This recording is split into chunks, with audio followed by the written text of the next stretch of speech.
इराणच्या लष्कराने commander in चीफने यांना इस्रायलला निर्वाणीचा इशारा दिलाय. इस्रायलने केलेल्या चुकांबद्दल आणि गेल्या बुधवारी तेहरानमध्ये पॅलेस्टाईनच्या वरिष्ठ नेत्याच्या हत्येबद्दल त्यांना शिक्षा भोगावीच लागणार. इस्रायलचा विनाश आता रोखला जाऊ शकत नाही अशी रोखठोक प्रतिक्रिया इराणचे मेजर जनरल अब्दोल राहीम मौसावी यांनी दिलाय. इराणने एप्रिलमध्ये इस्रायल विरुद्ध प्रत्युत्तरात दाखल एक कारवाई केली होती.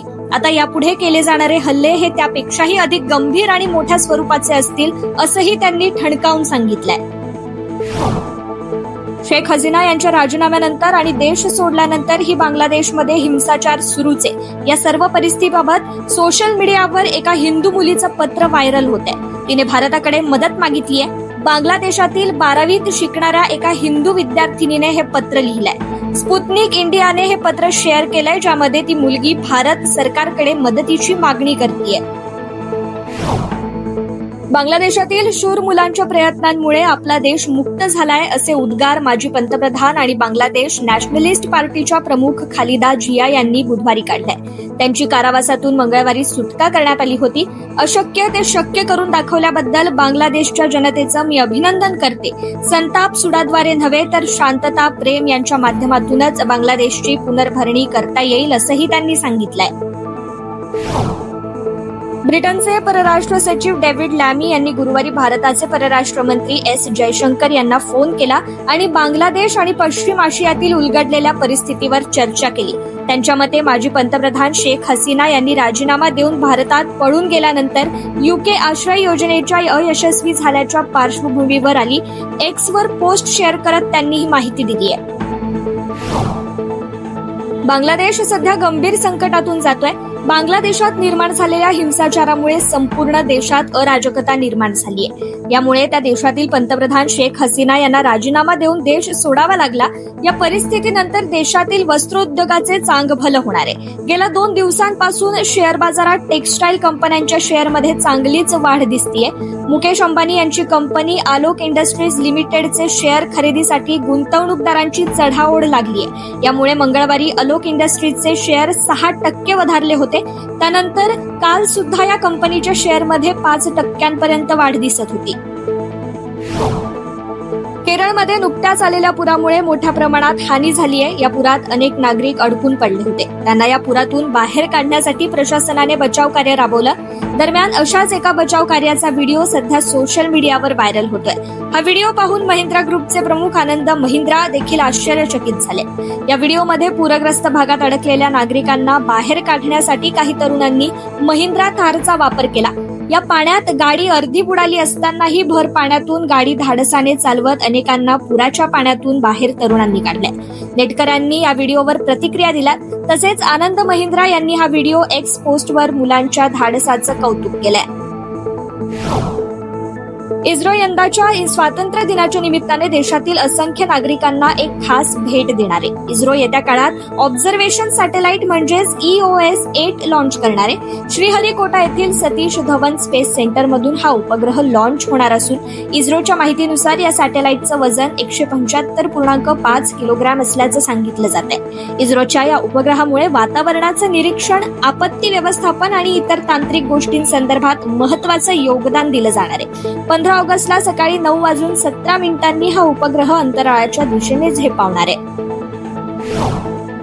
भूकंपाच्या तीव्र झटक्यांनी जपान पुन्हा एकदा हादरलंय. रिक्टर स्केलवर या धक्क्यांची तीव्रता 7.1 एवढी नोंदवली गेली आहे. तसेच भूकंपाच्या या झटक्यानंतर त्सुनामीचा इशाराही देण्यात आलाय. जपानमध्ये भूकंपाचे हे तीव्र झटके क्युशू आणि शिकोकू बेटांवर जाणवलेत.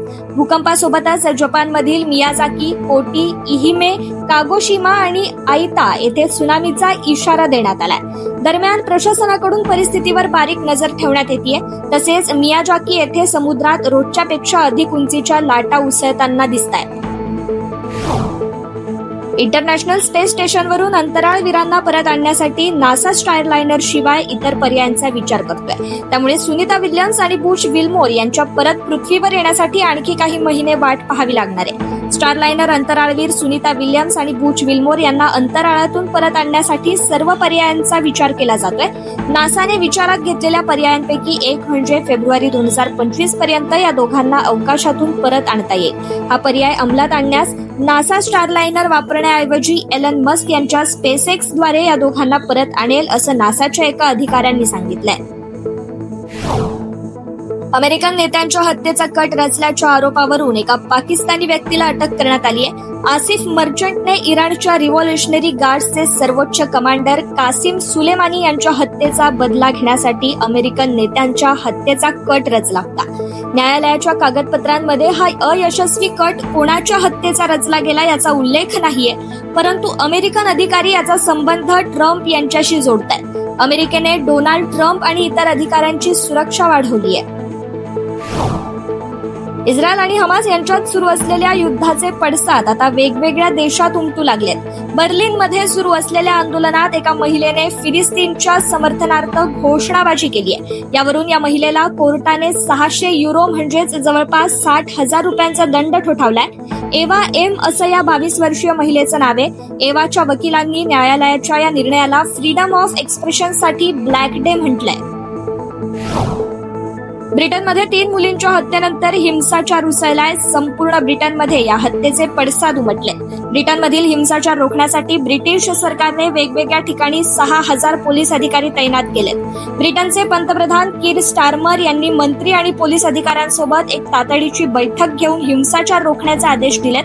ब्रिटनमध्ये हिंसाचार प्रकरणी आतापर्यंत 378 लोकांना अटक करण्यात आली असून काहींचा शोध घेतला जातोय.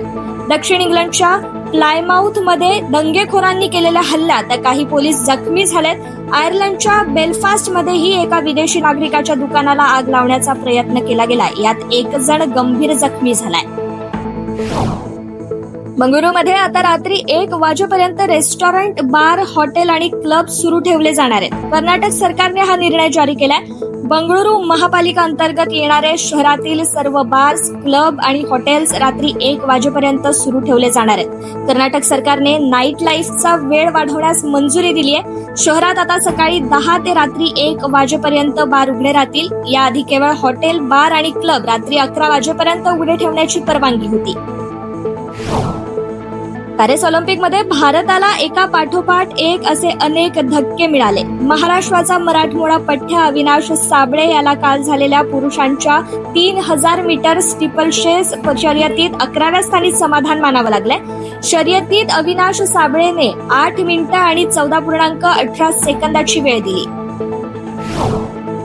प्रसिद्ध दाक्षिणात्य अभिनेता नाग चैतन्यने गर्लफ्रेंड शोभिता धुलिपालाशी साखरपुडा केलाय. या साखरपुड्याचे पहिले फोटो त्याचे वडील नागार्जुन यांनी सोशल मीडियावर पोस्ट केलेत. नाग चैतन्य आणि शोभिता धुलिपाला यांचा साखरपुडा आज सकाळी पार पडला. आमच्या कुटुंबात तिचे स्वागत करण्यासाठी आम्ही फारच उत्सुक आहोत. या आनंदी जोडप्याला खूप शुभेच्छा. त्यांना आयुष्यभराचं प्रेम आणि आनंद मिळो, अशा शब्दात नागार्जुन यांनी त्यांच्या भावना व्यक्त केल्यात.